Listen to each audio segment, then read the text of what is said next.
Great Maharashtra चॅनलला subscribe करा, जेणेकरून अशा प्रकारचे नवीन व्हिडिओ लवकर पाहता येतील। आपला महाराष्ट्र, ग्रेट महाराष्ट्र।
शेतकरी बंधूंनो नमस्कार। तुम्ही पाहतात ग्रेट महाराष्ट्र चॅनल। तुमचं सर्वप्रथम स्वागत। नवीन व्हिडिओ आपण घेऊन आलेलो आहे तुमच्यासाठी खास। आपण आहे कर्नालमध्ये, कर्नालपासून 10 किलोमीटर अंतरावर आहे आपण। खोकर्ण डेअरी फार्मवर आपण आहे सध्या आणि आपल्या सोबत आहे त्यांचे ओनर।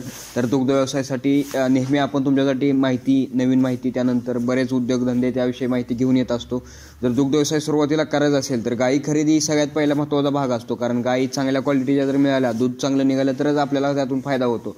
तर आपण गाई खरेदीविषयी आज बघणार आहोत। आज देशी काऊ गाय, देशी जे गायी आहेत त्या खरेदी कशा करायच्या आणि काय किमतीने खरेदी करायच्या आणि त्यांच्यासोबत आपण जाणून घेऊया अजूनही दुग्ध व्यवसायाची माहिती। तर व्हिडिओला सुरुवात करूया। ह्यांना मराठी येत नाही आहे, आपण हिंदीमध्येच हा कंटिन्यू मुलाखत ठेवूया आणि त्यांच्याकडून जाणून घेऊया। तर तुम्ही चॅनलवर नवीन असाल तर चॅनलला सबस्क्राइब करा आणि आता आपण व्हिडिओला सुरुवात करूया। सर जी नमस्कार। नमस्कार जी, कैसे हो भाई? बहुत बढ़िया जी, आप सुनाइए। एक बार आपके फार्म का पता और पूरा जानकारी दे दो ना। मेरे फार्म का नाम है जी खोखर डेयरी फार्म और ये करनाल से 10 किलोमीटर की दूरी पे है, गांव नली खुर्द में। सैनिक स्कूल की तरफ से रास्ता आता है। करनाल से ITI चौक, ITI चौक से सैनिक स्कूल और उससे 2 किलोमीटर पे अपना गांव है, गांव नलीपुर। ठीक है। फार्म पे ऊपर कितना काऊ रहते हैं? फार्म पे लगभग 20 गायें तो 24 घंटे अवेलेबल मिलेगा और बाकी टाइम की बात है, कई बार ऐसा होता है कि 30 गायें 35 गायें रहती हैं। अपने पास पीछे और भी जगह है, खुली छोड़ने की जगह भी है, तो इस हिसाब से रखते हैं। ठीक है।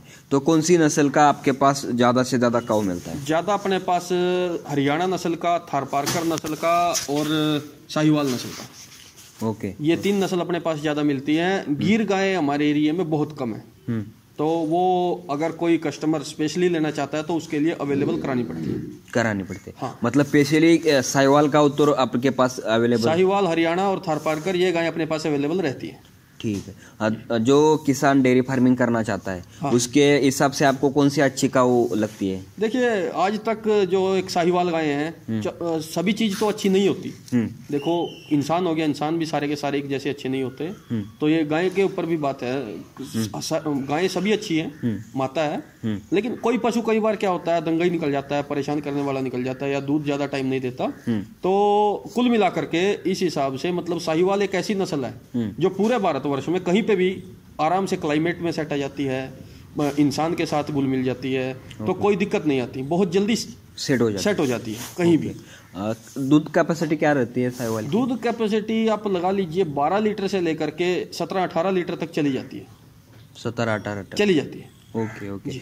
और ये काऊ महाराष्ट्र के किसानों को चाहिए तो आप दे सकते हो? बिल्कुल दे सकते हैं जी। तो उसका प्राइसिंग कैसा रहता है और ट्रांसपोर्टिंग वगैरह क्या रहता है? देखिए, ट्रांसपोर्टिंग अलग अलग है। पूना के लिए जो है 55,000 रुपये ट्रांसपोर्ट का प्लस लेबर, 10,000 रुपये लेबर हो गया, 65,000 रुपये हो गए। और 10 गायें अगर हैं तो 5,000 रुपये, 500 रुपये पर गाय के हिसाब से गवर्नमेंट परमिशन लगता है। तो ये हो गई जी हमारे 65 और 5 70,000 रुपये लगते हैं। एक काऊ का नहीं, एक गाय का नहीं, 10 गाय का, पूरे लोड का। ओके। पूरे लोड का 70,000 रुपये खर्चा आता है, ट्रांसपोर्टेशन का, लेबर का जो साथ में जाता है, और पेपर मतलब लीगली वर्क होता है पूरा। ये लीगली वर्क होता है, गवर्नमेंट परमिशन से गाय जाती है। कोई रास्ते में कोई पुलिस वाला, कोई गौरक्षा दल वाला, कोई भी किसी तरह नहीं रोक सकता। ठीक है। तो इधर क्या रेट है, काऊ का क्या रेट है अभी? गाय का जी अलग अलग रेट है। ये लगा लीजिए आप 25-30 हजार से शुरू होकर के 70-75 हजार तक, 80 हजार तक गाय आती है। अच्छी तरह की काऊ आती है उसमें? अच्छी गाय जो आती है, जो एक डेयरी फार्म वाला खरीदना चाहता है और सक्सेस होना चाहता है, करीब करीब ये लगा के चलिए आप 50 से 60 हजार के बीच में। तो और अगर कोई ब्रीडर खरीदना चाहता है, ब्रीड भी पूरी 100% है, दूध भी अच्छा देती है, नीचे बच्चियां भी है, तो वो उसके हिसाब से रेट आगे बढ़ जाते हैं। ओके। ज़्यादा से ज़्यादा कितना रेट हो सकता है? ज़्यादा से ज़्यादा तो जी देखो, रेट तो यही रहता है, बाकी कोई इनके ऊपर प्राइस टैग तो लगा नहीं हुआ। जितना मर्जी बोल दो, चाहे 2 लाख बोल दो, उस चीज़ का कोई फायदा नहीं है। हाँ, एक चीज़ और बोलना चाहूँगा, अगर कोई ये बोलता है कि ये गायें कम रेट में मिलती हैं, ये होता है वो होता है, तो वो दे करके दिखाए। कंपटीशन का ज़माना है, रेट कम दे करके किसी को बुलाना कोई फायदा नहीं है, परेशान करने वाली बात है। जो असली है वही मतलब लोगों को दिखाना चाहिए। बिल्कुल जी, बिल्कुल। मतलब जो रेट है वही। मतलब देखो, मैं ये नहीं कहता कि मैं दूध का दुलाऊं, पशु गलत चला जाता है, ठीक है जी, अपने पास भी खरीदा हुआ आता है, पशु भी गलत चला जाता है, वैसे भी कई बार कोई गलती हो जाती है। मैं ये नहीं बोलूँगा कि मैं दूध का दुलाऊं। देखो, पशु रखते हैं, अपने हिसाब से देख करके लेके जाओ, ठीक है जी, हम भी खरीद के लाते हैं, अपनी तसल्ली अच्छी तरह करो। बहुत बढ़िया। तो इधर क्या उसको फीडिंग क्या दी जाती है? फीडिंग हमारे यहाँ पे जो चलता है, देखो, हरा चारा और सूखा, ये तो चलता है। अगर हरा चारा नहीं है, ये गाय सूखे में रह के बहुत खुश है, तो उसके साथ साथ हम लोग जो देते हैं इसको, ये लगा लो, बिनोला खल होगी, चोकर हो गया, और ये एक खंडा बोलते हैं हम, जो टूटी हुई दालों का चूरा होता है। ओके। वो ये चीज़ें हम देते हैं। बाकी खाने में इनको कोई ऐसी बात नहीं है, ज़्यादा से ज़्यादा 2 या 3 दिन लगेंगे, आप किसी भी माहौल में इनको डला सकते हो। ओके। ये गाय मतलब जब नए किसान इधर आएंगे तो उन्होंने क्या देखना चाहिए काऊ लेते वक्त? गाय लेते वक्त बहुत सी चीज़ें हैं जी। देखो, अगर गाय ब्याई हुई है, ठीक है, तो उसमें एक तो उसका दूध चेक करना चाहिए। क्या करते हैं किसान लोग, दूध नहीं चेक करते, एक विश्वास के ऊपर रह जाते हैं। विश्वास कभी ना करो किसी का, पैसे खुद दे रहे हो, इसमें मैं भी आ गया, सब लोग आ गए, किसी के ऊपर कोई विश्वास ना करो। गाय अगर बच्चा दी हुई है तो सामने देख लो, 2 टाइम दूध चेक कर लो, क्या दिक्कत है उसमें। अगर कोई आपको ब्रोकर गाय दिलवा रहा है, वो ब्रोकर की जिम्मेदारी बनती है आपको 2 टाइम दूध निकलवा के दिखाना, ठीक है जी। और अगर आप सीधे फार्म पे आ रहे हो, फार्म पे रुको, कोई दिक्कत नहीं है, रहने की पूरी व्यवस्था है, और अपना 2 टाइम दूध देखो, 3 टाइम देखो, अपनी तसल्ली करो अच्छे से। राइट। जो गाय आपके मतलब की आप वो लो। महाराष्ट्र में आपने कहीं बेचा है क्या काऊ वगैरह? हाँ, गाय देखो महाराष्ट्र में जाती रहती हैं, पूना गई हैं, सांगली गई हैं, अच्छा जी, संगोला गई हैं, एक अकोला गई हैं, अच्छा ये कोल्हापुर गई हैं, तो जाती रहती हैं। मतलब महाराष्ट्र में आपने भेजा है पहला माल? हाँ। ठीक है सर। तो किसानों को ये इस बिजनेस के बारे में, मतलब जो नए डेयरी फार्मिंग करने वाले हैं, ये देसी काऊ में आने वाले हैं, उनको क्या सलाह देंगे आप? देखो, जो नए डेयरी फार्मिंग में आने वाले हैं, जो बिजनेस करना चाहते हैं, सबसे पहले तो अपनी इंडियन गाय को प्रमोट करो। ठीक है, A2 मिल्क है, A2 मिल्क। और दूसरी बात, अगर आपको दूध का रेट अच्छा मिल रहा है तो ही आप अपनी इंडियन गाय का यानी साहिवाल नस्ल का या कोई भी देसी गाय का डेयरी फार्म करो। अगर आपको दूध का रेट अच्छा नहीं मिल रहा तो इसमें कोई फायदा नहीं, तो आप लॉस में जाओगे। अगर आपको दूध का रेट मिल रहा है 60, 70, 80 तो आप कमा सकते हो, नहीं तो नहीं कमा सकते। बहुत बढ़िया। क्योंकि ये गाय इतना दूध नहीं देती। स्टार्ट करने वाले कितना काऊ से स्टार्ट कर रहे? देखिए, मैं कहूँगा जो नया डेयरी फार्म है, जिसको नॉलेज है वो तो चाहे एक साथ 20 गायें ले ले, लेकिन जैसे इतनी दूर से महाराष्ट्र से कोई आता है खरीदने के लिए तो कम से कम एक गाड़ी में, छोटी गाड़ी में 6 गायें आती है। उसमें ट्रांसपोर्ट भी कम पड़ता है, सब कुछ कम पड़ता है, तो कम से कम 6 गायें तो अगर इतनी दूर आता है। ठीक है। कुछ लोगों का ये मानना है कि एक काऊ गाभन नहीं रहती, तो आपका कोई आपके पास ऐसा हुआ है? मैं बताऊंगा जी इसके बारे में। देखो, ऐसा है जी, गाभन ना होना। देखिए, अगर आपके पास 10 गायें हैं साहिवाल नस्ल की, तो उसमें आप एक बुल जरूर रखिए। चलो 1 मिनट के लिए सोचते हैं कि अगर हम पेडिग्री का बुल लेते हैं, उसकी कीमत बहुत ज़्यादा, ब्रीडर लोग जो हैं, देखो पालते भी हैं, कीमत होगी भी, तो कीमत बहुत ज़्यादा होती है। आप नॉर्मल बुल रखिए ताकि उससे गाय के हार्मोन्स चेंज होते रहें। एक बुल बीच में होने की वजह से गाय के हार्मोन्स चेंज होते रहेंगे, वो टाइम टू टाइम हीट पे आएगी और कंसीव करने में उसको दिक्कत नहीं होगी। अगर आप नॉर्मल बुल भी रखते हो तो टाइम टू टाइम आपकी गाय हीट पे आएगी। आप सीमन रखवा लीजिए। सीमन बड़े अच्छे अच्छे आए हुए हैं मार्केट में, बहुत डेवलप कर रही है साहिवाल नस्ल होगी, अपनी हरियाणा भी डेवलप कर रही है, थारपारकर भी बहुत अच्छी चल रही है, तो गिर भी अच्छी चल रही है। अपनी इंडियन ब्रीड जो आजकल के दौर में है ना, बहुत अच्छे से उछाल कर रही है मार्केट के अंदर। जी, जो थारपारकर काऊ है और साहिवाल, इसमें क्या फर्क है? देखिए, इनके दूध में फर्क कोई भी नहीं है। वैसे अगर कोई बोले तो जी देखो, मेरे हिसाब से तो कोई नहीं है। इनका उसका भी A2 मिल्क है, साहिवाल का भी A2 मिल्क है। थारपारकर अभी मतलब बहुत कम मिलती है, अपने को भी कम मिलती हैं, तो पूरा दिन घूमते हैं फील्ड में इधर उधर, तो अपने को बहुत कम मिलती हैं। थारपारकर का क्रेज थोड़ा अभी आया है, या बड़े बड़े फार्म हो गए, जैसे सूरतगढ़ फार्म हो गया। अभी सूरतगढ़ में ऑक्शन था, 3 थन वाली गाय 2,82,000 रुपए की बिकी है। अरे वाह, मतलब ये नस्ल अभी हो रही है, अभी मतलब हो गया जी, काम शुरू हो गया। पहले क्या था, लोग कुछ नहीं देखते थे, दूध देखते थे। अब क्या हो गया जी, लोग नस्ल सुधार के ऊपर काम कर रहे हैं, दूध के ऊपर काम कर रहे हैं, ब्रीडिंग पे बहुत अच्छा काम चल रहा है। तुम्हारे हरियाणा में बहुत ब्रीडिंग के ऊपर काम चलता है, तो ब्रीडिंग क्या है और ब्रीडिंग के बारे में आप क्या बता सकते हो? देखिए, ब्रीडिंग के बारे में अगर हम लोग भी ब्रीडिंग करने लग जाएं, 1 मिनट के लिए सोचते हैं कि हमारे पास ये 20 गायें हैं, और अगर मैं भी ब्रीडिंग करने लग जाऊं तो मैं कभी भी किसी किसान को अच्छी गायें नहीं दे पाऊंगा। जो अच्छी गाय आएगी वो मैं अपने लिए रखूंगा, जो अच्छी गाय आएगी वो मैं अपने लिए रखूंगा, और जो हल्की गाय रह जाएगी वो मैं सेल करने के लिए सोचूंगा। ब्रीडर कभी भी होगा अपना नाम कमाने के लिए अच्छी गाय कभी नहीं बेचेगा, या तो बेचेगा उसको जब वो गाय बूढ़ी हो जाएगी, ठीक है जी, या उस गाय में कोई कमी होगी तब बेचेगा।